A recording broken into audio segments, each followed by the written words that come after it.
Welcome to Once Upon a Coin, documenting the ongoing history of blockchain and cryptocurrency. And as always, I'm your storyteller, Jason Cassidy.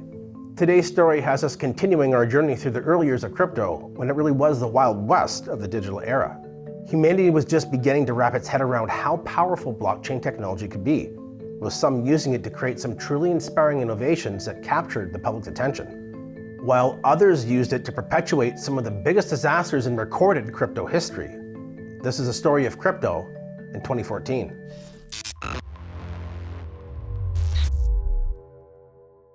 Sun cast a shadow, a digital line is coming over the mountain and over your mind. Double down your Bitcoin, hang on for the ride. We're moving into the future, one block at a time.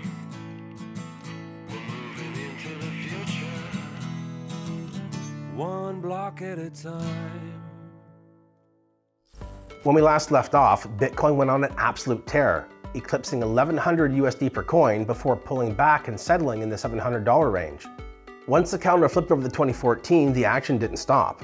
And that's in part because there was still a gargantuan-sized elephant in the room that had been yet to be dealt with. And that elephant was none other than Mt. Gox. Users were having trouble withdrawing US dollars from their accounts all the way back to the summer of 2013.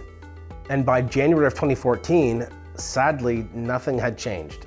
By now, word had got out about Mt. Gox issues, and cryptonauts were understandably beginning to panic.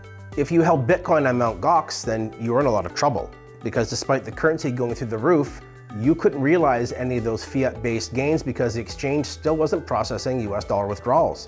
This left users with only one real option: use the US dollars that you can't withdraw to buy back Bitcoin and try to remove those from the exchange. And a lot of users did exactly that, helping drive up the price of Bitcoin as they all tried to stampede their way out of Mt. Gox. And it's this dynamic that pretty much dominated the market action to kick off 2014. However, as this mess was sorting itself out, there were at least a couple bright spots that were worth mentioning. On January 18th, Dash was announced to the public and would go on to become one of the most popular cryptocurrencies during this era. Before Ethereum took the title of runner-up to Bitcoin as the altcoin of choice, it was Dash that reigned supreme, and it used 2014 to make its grand debut to the world. Next was another historically relevant event, and that took place at the North American Bitcoin Conference, which was held in Miami from January 24th to the 26th. Vitalik Buterin, the co-founder of Ethereum, announced his project to the public as he took center stage, helping prepare them for what would soon be one of the biggest blockchain networks in the world. Bitcoin is very good for transferring money, but it was not designed as a foundational layer for any kind of protocols to be built on top. So Ethereum is therefore its own blockchain. So Ethereum borrows from Ripple this concept that we should separate the state from the transaction list. So you do not need to download every single transaction that ever happened in order to determine what the current state is. And here's the fundamental part: it has its own built-in programming language. The programming language underpinning Ethereum was called Solidity. And while few knew it at the time, the advent of Ethereum would see the ushering in of a cavalcade of different innovations. Those innovations included the ERC20 token standard, the metaverse, DeFi or decentralized finance, NFTs or non-fungible tokens, stablecoins, and a whole host of other cool things. Also in January, Overstock, a large player in the e-commerce space, announced that they would begin accepting Bitcoin. Having a major retailer like Overstock accept the top cryptocurrency in the world helped legitimize Bitcoin in the eyes of many who are now starting to see it as more than just a digital form of Beanie Babies. While the announcements of Ethereum and Overstock getting into the crypto game was good news, it was basically tantamount to a distraction at this point because by February, the Mt. Gox situation was going into self-destruct mode. It all came to a boiling point on February 24th, when Mt. Gox went offline, going dark and leaving everyone associated with them in a massive world of hurt. The price of Bitcoin plummeted as news about the beleaguered exchange made its way through the cryptosphere, dropping down into the $500 range almost immediately. Once people learned that Mt. Gox had filed for bankruptcy protection, reality finally hit that these guys, they were not coming back. A leaked internal crisis management document revealed that no matter what the public thought was happening behind the scenes at Mt. Gox, it wasn't even close to how bad things actually were. The document revealed that indeed Mt. Gox was insolvent, having lost upwards of, get ready for this, 850,000 Bitcoin, stemming from a hack that went undetected for several years. This consisted of 100,000 customer-owned Bitcoin and over 750,000 of Mt. Gox owned coins. What a unmitigated disaster. This was a staggering amount of coinage, equating to around 7% of all Bitcoin and worth around $473 million at the time. This created sheer pandemonium. You really had to be in the industry and live through this surreal event to truly appreciate the mood at the time. A lot of people were seriously questioning if this wasn't just the end of Bitcoin, but crypto altogether. This disaster almost immediately ushered in the beginning of a very long and very chilly crypto winter. A crypto winter that would last several years, as the industry tried its best to make sense of what the hell just happened.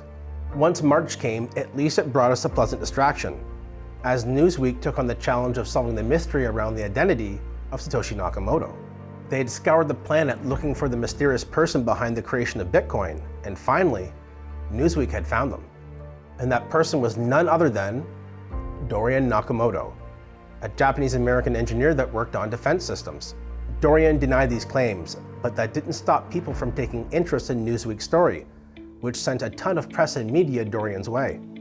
He was now emphatically denying the claim, stating that they had got the wrong man. Okay, no questions right now. I want my free on. 64-year-old Dorian Satoshi Nakamoto emerged from his Southern California home Thursday and walked right into a media frenzy, hours after Newsweek magazine claimed he was the mystery man behind Bitcoin. I'm not in Bitcoin. But your address Not in Bitcoin. I don't know anything about it. According to that article, Nakamoto is a model train buff who lives in a modest single-family home with his mother. When confronted about Bitcoin, he said, "I am no longer involved in that, and I cannot discuss it." As the media circus fixated on Dorian Nakamoto, the month of April brought more misery to the markets. Bitcoin had fallen down into the $400 range as more people were throwing in the towel on the entire cryptocurrency experiment. The sentiment around this time was very ugly, as I recall, with a lot of early adopters deciding to call it quits due to the implosion of Mt. Gox. But this wasn't the end of crypto. In fact, despite the ongoing chaos, there were signs of life popping up. You just had to know where to look. One such example was Monero, the first major altcoin to focus exclusively on privacy. Launched on April 25th, it became an instant hit and began to carve out its own niche in the industry just like Dash had done a few months prior. By June, things were really starting to heat up for Ethereum. They announced the formation of the Ethereum Foundation, which will be calling Zug Switzerland its home. Zug will go on to become something of a crypto haven in the future years, as many projects followed suit and would plant roots there as well. Next up, it was time for an auction. But an auction of the likes that you've never heard of before.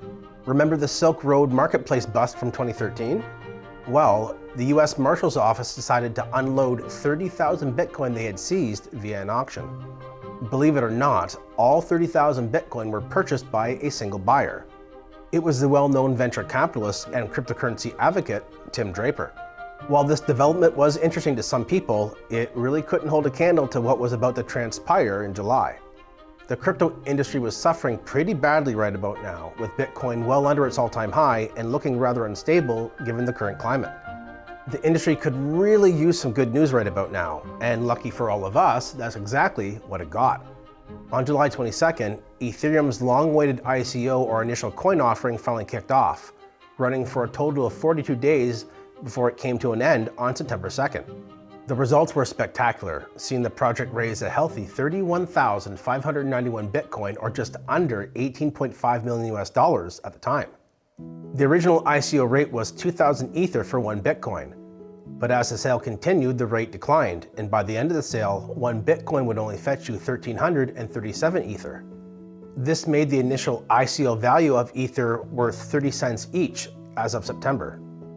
Imagine buying into Ethereum at just 30 cents US per Ether. Steal of the century much? July also introduced the now infamous BitLicense proposal that was issued by the New York State Department of Financial Services on July 17th. It outlined a regulatory framework for virtual currency companies that were operating within the state. And while this news wasn't exactly something that most cryptonauts got excited about, it did show that regulators in major financial hubs like NYC were starting to take crypto seriously and wanted to get ahead of the curve. Next up, it was time for some history in the form of the world's first crypto stablecoin, BitUSD. Launched on July 21st via the BitShares platform, BitUSD, as the name suggests, is a USD-backed stablecoin that gets its value from the BitShares token that powers the platform. And just who is behind the BitShares platform that brought us the world's first crypto stablecoin? Some pretty big names. Dan Larner, the lead architect behind EOS and Steem, and Charles Hoskinson, the former Ethereum Foundation CEO and the founder of Cardano. It would be several more years before stablecoins became a big hit in crypto, but the seeds for this were all planted back in 2014 on the BitShares platform. August and September would see a continuation of the meandering price of Bitcoin as it bounced around, trading in the $400 to $500 USD range. By October though, Bitcoin lost the fight against gravity, and it was no longer able to maintain this level, dropping down into the $300 range. There really wasn't much to get excited about at this point in the blockchain world, as even all the buzz from the summer's ICO that Ethereum had was now beginning to wear off. And yet, the people that had brought us Ethereum weren't done making waves in 2014. And that's because in October, Joe Lubin, one of the many co-founders of Ethereum, decided to launch his own personal project in Consensus Systems, which would later go on to be known as just Consensus. Consensus is a blockchain company that produces products for the ever-evolving Web3 world, and is behind such massive hits like the MetaMask wallet, which supports, wait for it, the Ethereum ecosystem. Oh, and while we're on the topic, Joe, when MetaMask airdrop? October turned out to be a pretty big month in crypto for 2014. Want more proof? Well, you can add Tether to that list of noteworthy events because on the 14th of the month, Brock Pierce, Reeve Collins, and Craig Sellers debuted Realcoin, which we later rebranded to just Tether. To be fair, not many people were really paying attention to the development at the time, but little did they know that this USD-backed stablecoin would one day mature into what is arguably the driving force behind the entire crypto movement over the next decade. The final few months of the year saw Bitcoin and all their coins behind it continue to struggle, with Bitcoin in particular feeling a lot of pain. The pain got so bad that Bitcoin by the end of the year was barely able to stay above the $300 USD mark.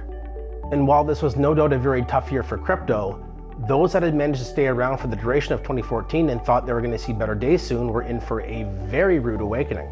A lot of damage had been done, with the largest crypto exchange in the world going up in smoke. Beyond that, there were a non-trivial amount of people that had rushed into Bitcoin during the bull market of 2013 that were now looking at some severe financial losses. Things were looking rather bleak, and yet not all hope was lost. By year's end, some big-name companies had announced support for Bitcoin as a payment solution. Names like Dish Network were willing to take a risk with the currency, while even bigger businesses like PayPal, who completely live and breathe in the online payment space, made their declaration to support Bitcoin. Names like Expedia, Dell, and even Microsoft joined in on the fun. So while the price and energy didn't reflect it at the time, there were signs that there were better days ahead for cryptocurrency. Signs that would eventually lead crypto out of the bear market that it was now firmly entrenched in. The year of 2014 was a groundbreaking one in terms of the impact it had on the entire crypto industry. New startups were formed, existing titans of the crypto space went extinct, and major businesses were slowly but surely embracing Bitcoin as an online payment option. 2014 was one of the most significant times. This was the year that CureCoin launched their mainnet. I ended up sending a $600 bottle of whiskey with all of our names and CureCoin engraved on it. And on that same day, we launched so much computations to their network, we computed all work units on their servers. These help find solutions for disease, pharmaceuticals, all sorts of things in your proteins. Produce a lot of science for the world. As crazy as 2014 was, if you can believe it, 2015 makes it look like a preschooler's tea party. And that's exactly what we're going to be looking at next episode, so stay tuned for the story of crypto in 2015. I hope you enjoyed today's stroll down memory lane. Until next time, have fun and enjoy life, my friends. I'll be back soon with another incredible story to tell you.